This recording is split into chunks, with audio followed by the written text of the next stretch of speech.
So we're here on the Cutting Room Podcast, and I'm here with Pablo Estevez. And Pablo Estevez, I want you to explain to the crowd and the audience out there, where are we and what are we doing here? So we are here at Steelcraft in Garden Grove, and the Deeper Issues Nerdcast. We just kind of started doing this VHS pop-up, trying to kind of like revitalize interest within physical media for people. Awesome. So, how did the itch come about to start this business? Nostalgia. Like I, grew up a kid going to Blockbuster Video on a Friday night and it being like the highlight of my weekend, and those 2-day rentals. Yeah, I was nostalgia really got me. Like Blockbuster Videos to me on Friday nights, like the new releases, like the magic of going to those places and playing video games at those places, and just like spending time discovering new things, like in a different way. I don't know, like that is just super special to me. And don't get me wrong, like sure, like I get it. There's like endless options at our fingertips these days, but I feel like there was like, I don't know, there's a magic missing within streaming that video stores or physical media stores in general offer. That I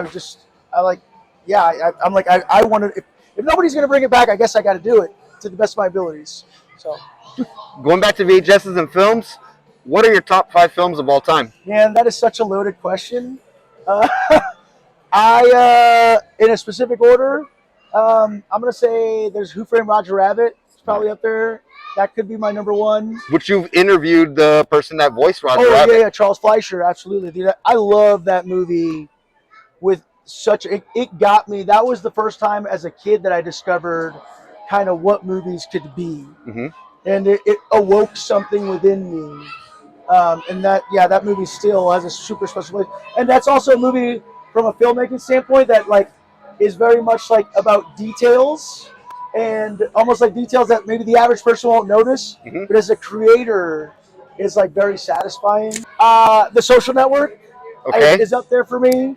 I love the true story aspect of it all, but also like, Trent Reznor's Atticus score on it, Fincher's directing on it, like everything in that movie is perfect. From like the editing, the lighting, the directing, the performances, all around. The speed of the dialogue is something that got me in that film, especially the way Jesse Eisenberg delivers it. Dude. Nobody else, I think, could have captured the essence of like an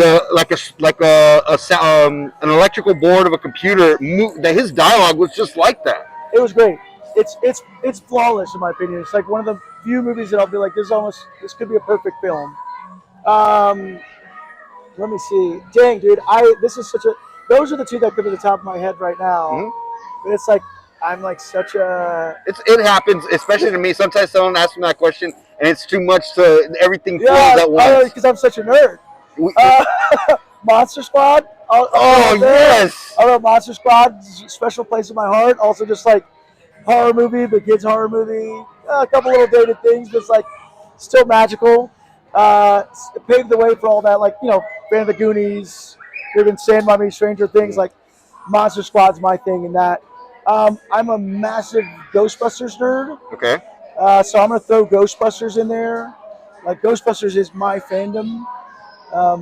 That's the one thing I will always go after and invest in.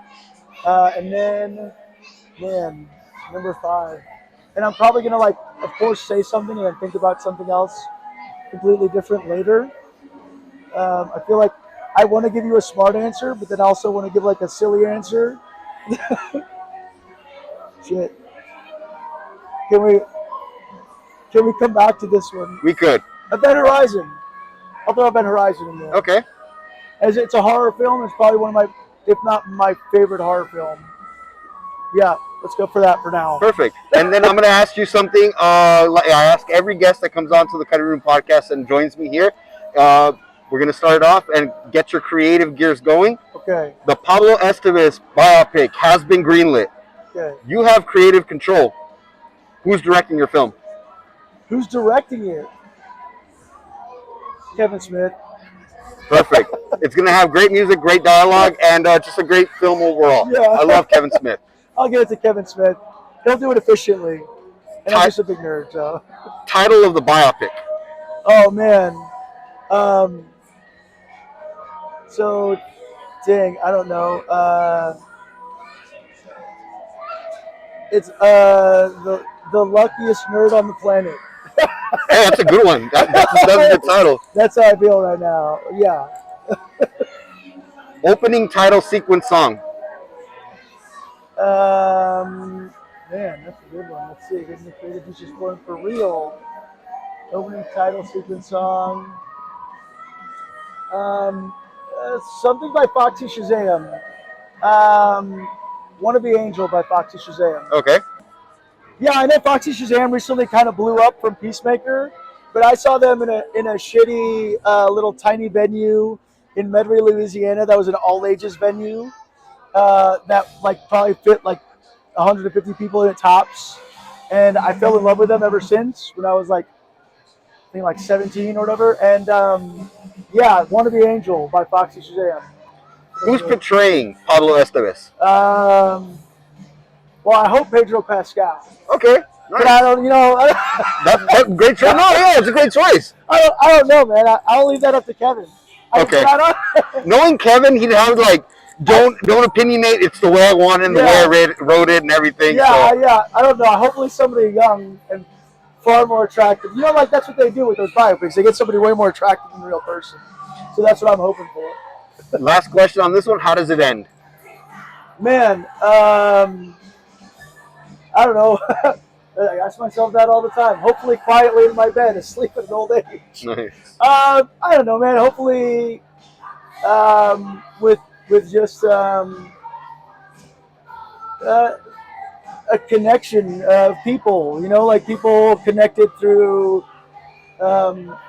whatever it is, the fandom. So, and then I'm a dad, so hopefully with my kids, remembering their dad is a good person. That's awesome. Yeah. Thank you for coming on to the Cutting Room Podcast, Dude, Pablo. you. Dude, awesome. What an honor. And thank you for always supporting the channel and reposting a lot of the stuff that I post. I appreciate stuff like that. And, and I hope great stuff comes for you and your business and continues to grow for your podcast, you and the whole team at Deep Issues Nerdcast. Honestly, dude, like it's awesome. Man. Yeah, thank you so much. And that's a wrap on the Cutting Room Podcast here with Pablo Estevez. And like I always say, pro wrestling is cinematic. And that's a cut.